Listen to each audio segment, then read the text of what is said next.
Hello everyone. So today we are going to start with the third chapter of chemistry, that is metals and non-metals. So on the basis of various properties, physical properties and chemical properties, the elements, they are classified into two categories, that is metals and non-metals. So what are metals? In 8th class also you have studied that, and metals are the ones which are having properties of malleability, ductility, good conductors of heat and electricity, and the non-metals, they are exactly opposite of them. So let us study one by one. We'll start with the physical properties of metals. So the first physical property of metal is malleability. Now what do you mean by malleability? Malleability is that the property of any element or the metals that they can be drawn into thin sheets. When they can be drawn into thin sheets, that means they are malleable. They are malleable, or they are having the property of malleability.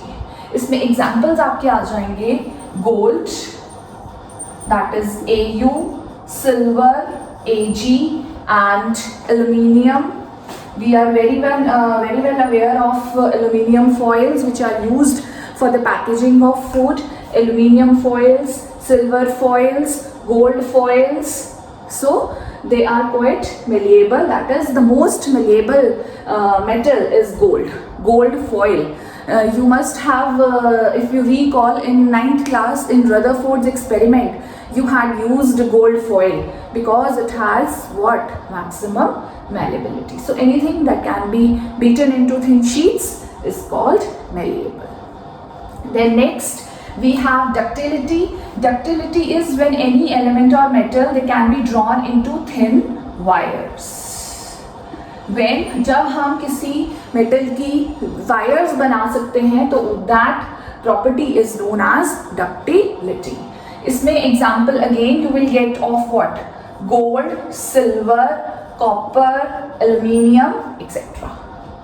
The most malleable, ductile metal is what? Gold. Even the 1 gram of gold, you can make a 2 kilometer long wire from 1 gram of gold. So you can very well imagine that how much ductile this gold is. So this is the property of ductility. And you are very well aware of these copper wires and aluminium wires which we use in our domestic circuits. So this is the property which is known as ductility. Then next is that metals, they are good conductors of heat and electricity. This one is very important. Anything which is good conductor of heat and electricity means they have free electrons, or the electrons, they are loosely bound or attracted towards the nucleus, because the electrons are the ones which are responsible for the conduction of heat and electricity. That means metals, they have free electrons, or they have electrons which are not tightly bound to the nucleus. So the best conductor of heat is silver. Silver is the best conductor of heat. So this is the best conductor, and the poorest conductor of heat is lead. Lead being a non-metal, it is the poorest conductor. So since we are talking about metals only, so the best conductor is what? It is silver. Best conductor of heat is silver. Again, the best conductor of electricity is also what? Silver. Although we don't use silver wires in our homes because of it is very expensive, we generally use copper and aluminium wires, but still the silver is the best conductor of electricity, again because it has got free electrons. Anything which has got free electrons means it is the good conductor of heat and electricity. Another examples we can see again is this aluminium, copper, even tungsten, W. It is again a good conductor of electricity, tungsten. Is it clear? So metals, they are always good conductors of electricity. Then next is metals, they are lustrous. What do you mean by lustrous? Lustrous means they have got what? They have got shiny appearance. Metals के पास जो है उनकी जो appearance होती है वो कैसी होती है? They have got shiny appearance, they shine, they possess luster. Again, you know this gold, silver, they are quite shiny, they have luster.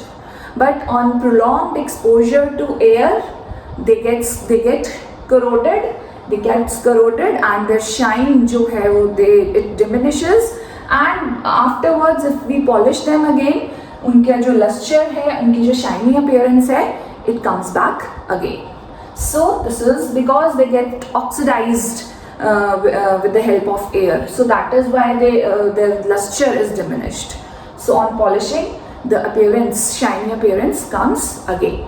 So this was all about lustrous, that metals, they have got the property of being lustrous, they possess luster. Next is metals, they are what? They are quite strong.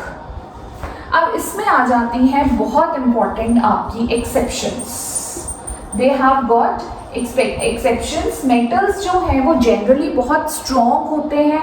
They have got quite good amount of tensile strength. Tensile strength is that if you apply mechanical force, they don't break easily. They have good amount of tensile strength. They are strong. Exceptions here is mainly of sodium and potassium. They are so soft that we can even cut them with the help of knife. So examples is that metals are strong. Most of the metals they are strong, but with the exceptions of what? Potassium and sodium. आगे भी आप देखेंगे ये दोनों elements बहुत ज़्यादा exceptions में आएंगे. So they both are quite exceptional cases in case of metals. So they are soft. And secondly, metals, they are solids at room temperature. Metals, they are generally solids. Again, with the exception of, here the exception will be of mercury. Mercury is one and only metal which is liquid at room temperature.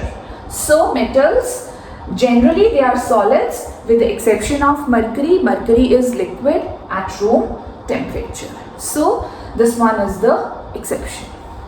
Then next is metals. This is very important property. Metals, they are sonorous. Sonorous means on striking them they produce what?